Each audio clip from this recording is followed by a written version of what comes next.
Hey there guys, Ignite the Fire here, and welcome back to a brand new episode of Schooled, the game show where I go back to all the old Skylanders games and put the old Skylanders into battle classes like the Senseis and Skylanders Imaginators. Now today's episode is centralising around Bazookas for episode number 7, I believe it is. And as you can see before me, there is a whole lot of Bazookas, many of which are arguably Bazookas, but that's what I'm here for today, to argue my case as to why they are Bazookas. So we're going to start off with Aspara's Adventure. Just ignore the fact that I have Eon's Elite Gill Grunt rather than regular one, because I have no idea what I've done with my regular Gill Grunt, to be completely honest with you. But anyways, Gill Grunt and Zook are clearly Bazookas, because for both of them are definitely weapons experts. Zook even in particular most certainly is, especially with that bazooka based weaponry right there. It's one massive weapon that's fired at a distance to destroy his opponents from afar. Same with Gill Grunt's harpoon gun, but then there's the arguable one, Drill Sergeant. Now, I made this guy a bazooka over a quick shot purely because his rockets are not very fast now, are they? And he can only fire 2 at once, which is more of a powerful yet slow technique. But it is distance based, and Drill Sergeant is a weapons expert as well, hence making him fit in more with the bazooka class than the quick shot class. I mean, like, sure, he does have his quick fire cannon, but that's used in unity with the rockets, and so dual weaponry is also a bazooka skill, because one thing I did forget to mention previously is the fact that what distinguishes bazookas and quick shots is the fact that quick shots are accurate from an extreme distance, whereas bazookas keep a little less of a distance but are much more powerful based with their weaponry, aiming to absolutely pulverize their enemies from afar. However, they still have huge expertise in weaponry, so the fact that they are weapons expert is the main trait of a bazooka.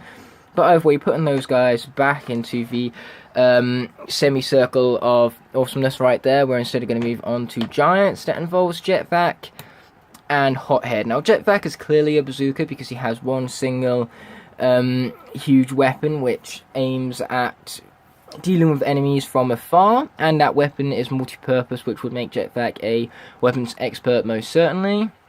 And then there's Hothead, who once again, despite the fact he has 2 hands, he only uses one hand for flamethrowers and then the other hand for oil slicks, and the fact that he ignites his oil slicks again shows simultaneous use for multiple different weapons. And so that is a bazooka trait, the fact that he is such a weapons expert, choosing to not only use oil to his advantage, but use his flamethrower on top of that to ignite it. Very clever of him, and it helps him keep his distance from afar and pulverize those enemies from such a distance. Hence, he is a bazooka, nonetheless. And then moving on to Swap Force, we have our 3 swappers and a single core, that being Bumble Blast. We're going to get him out of the way first. Clearly, he is a bazooka because he has one single bazooka-based weapon, as you can see from the back of him right here. And basically, that's used to pulverize his enemies from afar. But next up, we have Boom Jet, Rattle Shake, and Magna Charge. Now, Rattle Shake and Magna Charge, again, are pretty obvious bazookas because they have one single weapon which aims at keeping its distance from enemies but still pulverizing them in the process. So the fact that they have a singular weapon that keeps its distance yet still is very powerful and efficient makes both of them bazookas. But the question here is, what about Boom Jet? Well, Boom Jet, first of all, is a weapons expert because he can call down airstrikes upon his enemies, which is, like I said before, a very expert weaponry-based skill right there, which would make him a bazooka alone. But then there's also the fact that he utilizes bombs. Now, the bombs he launches are the kind of bombs that you'd expect to be fired out of a bazooka weapon, but the difference is that Boom Jet has the ability to throw them rather than fire them through any sort of weapon. But he can charge up his bombs and create a huge bomb which absolutely pulverizes his enemies, again, from a distance. So me saying that once again enforces the bazooka-ness found even in Boom Jet. But let's put those swappers to one side, because next up we're going to be moving on to Trap Team, which has 3 bazookas: Torch, Kaboom as our Trapmaster representative, and Food Fight. So both Torch and Food Fight have one singular weapon that fires itself from a distance.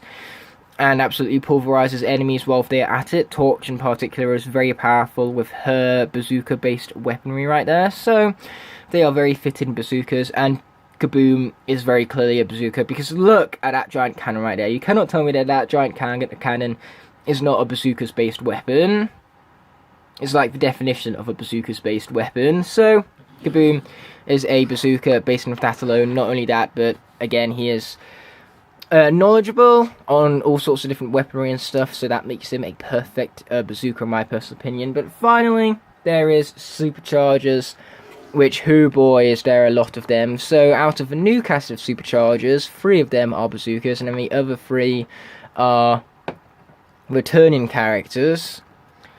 So while Super Shot Stealth Elf does maintain similar traits to her series, her previous iterations even, with the sneaking around as such, which would make her a ninja. Even though she sneaks around, however, instead of leaving behind scarecrows behind to trick enemies with, she instead leaves behind her bazooka to pulverize enemies from a distance, and the fact that she has a bazooka alone would put her into this class.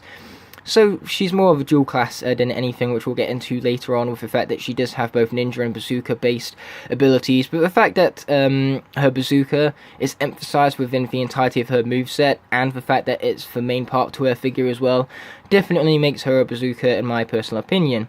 Then there's also Jetvac and, or Hurricane Jetvac even, and Sharpshooter Terrafin. Now, just as before, Hurricane Jetvac, the same as regular old Jetvac, has a single vac gun that keeps its distance to pulverize enemies from afar.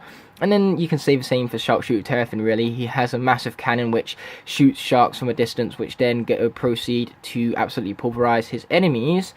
Hence, those 3 are definitely some great bazookas, mind you. But apart from that, there is, last but not least, Fiesta, Astroblast, and Diveclops. So Astroblast is a bazooka because whilst his gun isn't as powerful as the rest of them, it is still a singleized gun which keeps its distance at a distance, not to mention it's used to combo with other weaponry, making Astroblast a huge weapons expert. So Astroblast is most certainly a bazooka for that. Then Fiesta, whilst not a weapons expert, he is an expert in music, and his music comes out of a singleized weapon, that being his trumpet. And a singleized weapon that is kept at a distance is a bazookas based weapon, so weaponry alone puts Fiesta in this class. And he is an expert in something, just not weaponry, so that's halfway towards being a bazooka as well, so that truly does emphasize his bazooka-ness, as always. But, last but not least, even more so than before, is Diveclops. Wait, never mind, he totally is least. But anyway, Diveclops is very clearly a bazooka because he uses a giant, massive cannon thing, and not only that, but he uses it to its full potential. He shoots mines everywhere and uses them in succession with his sonar. So, just like many other bazookas that came before him, he is very clearly a weapons expert. So between his weaponry alone and how he uses it, makes him a bazooka. But yes, that basically does it for this episode of Schooled, looking at the bazookas. As I said before, there is definitely a bunch of them, which is great to see. In fact, looking at the numbers, there is actually 18 of them right here.